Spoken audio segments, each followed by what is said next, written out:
Hello दोस्तों, कैसे हैं आप सब लोग।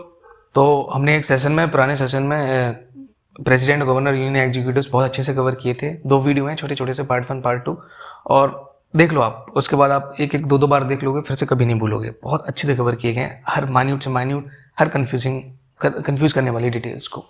तो उनसे related current affairs union executive से आज हम कवर करने वाले हैं। तो जो मेन करंट अफेयर्स हैं जो हम इसमें कवर किए हैं वीडियो में, that is e cabinet system, office of profit, ordinances, issues related to executive, supreme court के सारे केसेस हैं। बहुत सारे केसेस हम देखने वाले हैं इसमें, सीधे सीधे पूछ ले जाते हैं जो इंपॉर्टेंट है वो, और जो करंट में है वो। सॉलिसिटर जनरल ऑफ इंडिया एक दो लाइन का देख लेते हैं, और can a governor dismiss a minister, ठीक है, ये भी हम देख लेंगे। So these are the important current affairs. Let's first start with the e cabinet system. E cabinet system बहुत सेल्फ एक्सप्लेनेटरी है। देखिए ये सारी जो आपको स्क्रीन पे दिख रही हैं वो आप पढ़ के भी समझ सकते हैं, बहुत इंपॉर्टेंट नहीं है, फिर भी हम देख लेते हैं। इसमें एक इंपॉर्टेंट इन्फॉर्मेशन है, वो क्या है वो भी विल कवर। तो it is a system which helps the cabinet meeting to be conducted without paper, यानी बिना पेपर के कैबिनेट मीटिंग को कंडक्ट करने के लिए एक सिस्टम है, that is E cabinet system, ठीक है। तो देखो पेपर कम यूज होगा, यानी कि पेड़ कम काटे जाएंगे, कार्बन फुटप्रिंट कम होगा, एनवायरनमेंट के लिए अच्छा होगा, साथ में एफिशिएंसी बढ़ाएगा, इसको अप्रूव किया जा सकता है ऑनलाइन, डिलेज को एलिमिनेट करेगा, और डिसीजन प्रोसेस एफिशिएंट और फास्ट होगी। देखिए वो कॉमन सेंसिकल है, ठीक है, नॉट मच इंपॉर्टेंट। इसमें इंपॉर्टेंट चीज़ है, ये स्टेटमेंट में अगर पूछ ले कि Tripura has become the 4th state to adopt the e cabinet system, ठीक है। और अगर नॉर्थ ईस्ट की बात करें तो 2nd स्टेट है, पहला कौन सा था, अरुणाचल प्रदेश, ठीक है। सो ओवरऑल 4 स्टेट कौन कौन से हैं जी, आपको याद रख लो, Uttarakhand, UP, Arunachal Pradesh and Tripura is the 4th, ठीक है। Now second point is office of profit में देखिए, governor president can not hold office of profit. Governor के रिलेटेड में जो प्रोविजन है वो 158 का आर्टिकल 158 में दिए हुए हैं, ठीक है। लेकिन देखिए अभी केस आता है, इंटरेस्टिंग केस आया था सुप्रीम कोर्ट में, कि अगर स्टेट गवर्नमेंट को लग रहा है कि गवर्नर के पास ऑफिस ऑफ प्रॉफिट है, देखिए डेफिनेशन है नहीं कॉन्स्टिट्यूशन में, तो कन्फ्यूजन होते हैं। तो स्टेट गवर्नमेंट को अगर ऐसा लग रहा है कि गवर्नर के पास ऑफिस ऑफ प्रॉफिट है, तो उसने चैलेंज किया था इसको सुप्रीम कोर्ट में एक रिट डाल के। लेकिन सुप्रीम कोर्ट ने इस पर इंटरेस्टिंग वर्डिक्ट ये दिया था, ऑब्जर्वेशन उसकी ये थी कि writ against governor can not be entertained, क्योंकि उसको इम्यूनिटी दी गई है आर्टिकल 361 में, ठीक है। तो ये एक बेसिक स्टार था जो अभी न्यूज़ में था। दूसरा, जैसे हमने बात की, कॉन्स्टिट्यूशनल कोड ऑफ नेशन नहीं है, लेकिन 1964 में सुप्रीम कोर्ट ने एक टेस्ट ऑफ अपॉइंटमेंट को एडवाइस किया था कि हम कैसे डिटरमाइन करेंगे ऑफिस ऑफ प्रॉफिट को। So there is a test of appointment. Test of appointment में क्या है, बहुत लीगल प्रोविजंस वगैरह सारे कुछ हैं, लेकिन इसमें कौन कौन से फैक्टर जो हैं वो कंसीडर किए जा सकते हैं डिटरमाइन करने के लिए कि ऑफिस ऑफ प्रॉफिट आपका क्या है, ठीक है। तो whether the government is the appointing authority, it has the power to terminate the appointment, या फिर remuneration डिटरमाइन कर पा रही है, सोर्स क्या है remuneration का, और इस पोजीशन के साथ, जो ऑफिस ऑफ प्रॉफिट की पोजीशन के साथ पावर्स क्या आ रही हैं, ठीक है। ये सारे फैक्टर्स ध्यान में रखे जाएंगे जब हम बात करेंगे टेस्ट ऑफ अपॉइंटमेंट की। आर्टिकल 102 और 191, 102 191 का पहला क्लॉज है, उसमें एमपीज और एमएलए को कहा गया है कि they are barred from holding any office of profit, यानी एमपीज और एमएलए भी ऑफिस ऑफ प्रॉफिट नहीं होल्ड कर सकते सेंट्रल या स्टेट गवर्नमेंट में। लेकिन अगर कोई मिनिस्टर है स्टेट या सेंट्रल गवर्नमेंट में, तो वो क्या कंसीडर किया जाएगा ऑफिस ऑफ प्रॉफिट? नो। अगर मिनिस्टर है तो वो ऑफिस ऑफ प्रॉफिट नहीं कंसीडर किया जाएगा। 2001 में एक और इंपॉर्टेंट चीज़ आप याद रखें, ये कहा गया था करतार सिंह भड़ाना और Hari Singh Nalwa and others case में कि कोई वर्क अंडरटेकन बाय गवर्नमेंट नहीं समझा जाएगा अगर कोई माइनिंग लीज है। So in case of mining lease it does not amount to the execution of a work undertaken by the government. ये माइनिंग लीज का आप ध्यान रखिए। अब देखते हैं कि can a governor dismiss a minister, ठीक है। तो पहले देख लेते हैं कि प्रोविजन क्या है। आर्टिकल 164 क्लियरली कहता है कि गवर्नर सीएम को अपॉइंट करेगा और बाकी सारे मिनिस्टर्स हैं वो सीएम की एडवाइस पे अपॉइंट किए जाएंगे। तो यानी कि अपॉइंटमेंट एंड डिसमिसल्स हैं only on the advice of council of minister, ठीक है। तो इससे रिलेटेड पहले इंपॉर्टेंट सुप्रीम कोर्ट केसेस देख लेते हैं गवर्नर से related. Nabam Rebia versus deputy speaker, जो कि आई थिंक 2015-16 का केस है। So where the governor is bound to convene a meeting of the assembly, यानी फ्लोर टेस्ट के लिए अगर COM एडवाइस करता है उसको, तो गवर्नर को एक मीटिंग बुलानी ही पड़ेगी, कन्वीन करनी पड़ेगी, यानी एड एंड एडवाइस बाइंडिंग है, ये रिअफर्म किया गया है। ठीक है, और इस तरह के अगर सब्जेक्ट डिस्क्रिशन से उसके बाहर की चीज़ें, तो इस तरह का क्लेम किया जाता है कि these are out of his discretion, उसने काम किया है, तो it is subject to judicial review. Shamsher Singh और स्टेट ऑफ पंजाब 1974 के केस में क्या हुआ था, शमशेर सिंह केस में, कि president and governor to exercise their formal constitutional power only with the advice of their minister. 74 वाले केस में भी ये अफर्म किया गया था कि एड एंड एडवाइस जरूरी है। ठीक है, फ्लोर टेस्ट क्या है, जैसे उस नवम राज्य में हमने बात की थी फ्लोर टेस्ट की। फ्लोर टेस्ट को देखो ट्रस्ट वोट भी कहते हैं। ट्रस्ट वोट लेजिस्लेटिव बॉडीज में कंडक्ट किया जाता है, या तो लोकसभा में या स्टेट लेजिस्लेटिव असेंबली में। यानी कि इसका पर्पज होता है to find out if the government that is suspected to have lost the majority still retains the confidence of the house.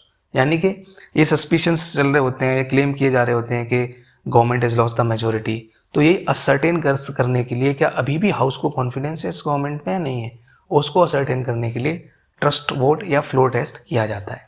कैसे किया जाता है, it is done through a vote among the members. देखिए अब इसमें दो कंडीशन है, assembly session में हो तो speaker can call for a floor test, अगर असेंबली सेशन में नहीं है तो ये गवर्नर की रेसिडरी पावर है under article 163 which allows him to call for a floor test. ठीक है, इसमें एक और इंटरेस्टिंग कॉन्सेप्ट है कंपोजिट फ्लोर टेस्ट। वो तब कंडक्ट किया जाता है जब सरकार बनाने के लिए एक से ज्यादा पर्सन क्लेम करता है। ठीक है, कंपोजिट फ्लोर टेस्ट। ठीक है, सिंपल सा कॉन्सेप्ट आप याद रखिए। So now coming back to the original question, can governor dismiss a minister? Yes, obviously yes, but only on the advice of council of ministers. ठीक है, और भी इंपॉर्टेंट केसेस देख लेते हैं गवर्नर से रिलेटेड। पहला है वाइस चांसलर केस 2023 का। वाइस चांसलर का जब हमने बात की थी पावर्स हैं उसके पास, तो मैंने कहा डिस्कस करेंगे न्यूज़ में। आप इससे रिलेटेड जो भी स्टैटिक पार्ट है please refer to the 2 videos, part 1 part 2। ठीक है, उसमें बहुत अच्छे तरीके से कवर है, इसके बाद आपको कहीं से भी पढ़ने की जरूरत नहीं है। ठीक है, तो इंपॉर्टेंट ऐसी केसेस में देख लेते हैं, वाइस चांसलर केस और तमिलनाडु गवर्नमेंट का केस है।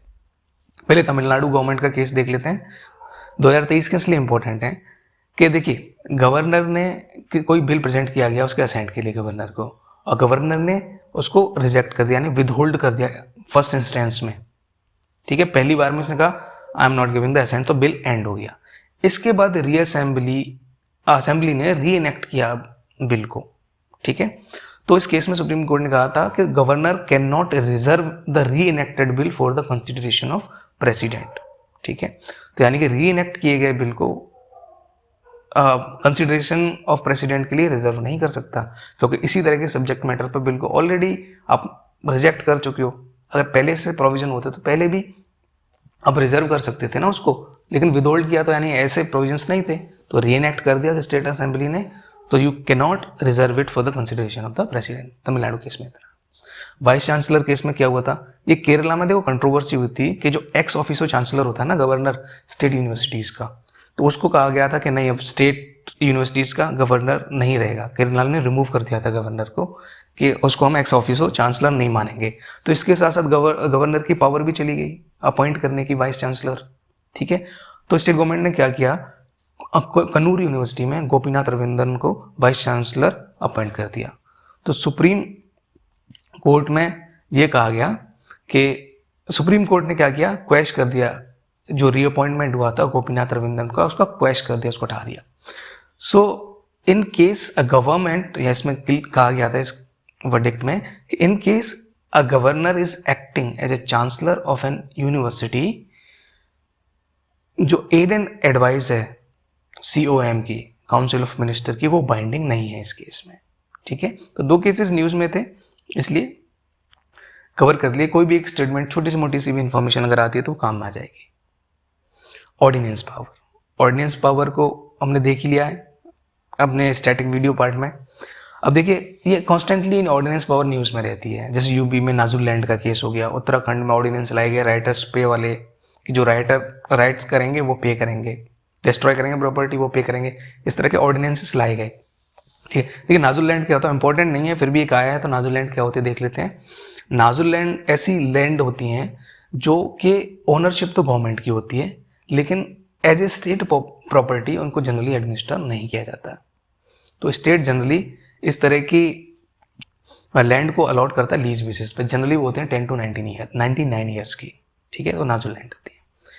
तो इसमें इंपॉर्टेंट केसेस क्या हैं, बस आप ये देख लो। जब हमने कूपर केस की, आरसी कूपर केस की बात की थी जो 1970 में आया था, कि प्रेसिडेंट का जो डिसीजंस होंगे ऑर्डिनेंस को लेके not immune to judicial review. अगर ये पता चला कि इमीडिएट एक्शन रिक्वायरमेंट नहीं थी, ऐसी सिचुएशन कोई नहीं थी जहां पे आपको ऑर्डिनेंस लाना पड़े, तो जुडिशियल रिव्यू होगा।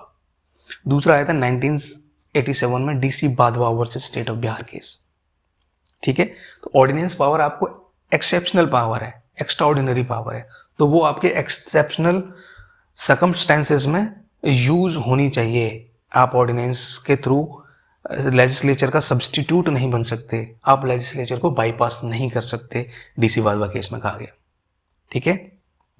Again in 1994 Krishna Kumar Singh versus state of Bihar case में ये कहा गया कि जो गवर्नर और प्रेसिडेंट का सेटिस्फेक्शन है that is subject to judicial review, यानी कि जुडिशियल रिव्यू से आपको इम्यून नहीं हो, ठीक है।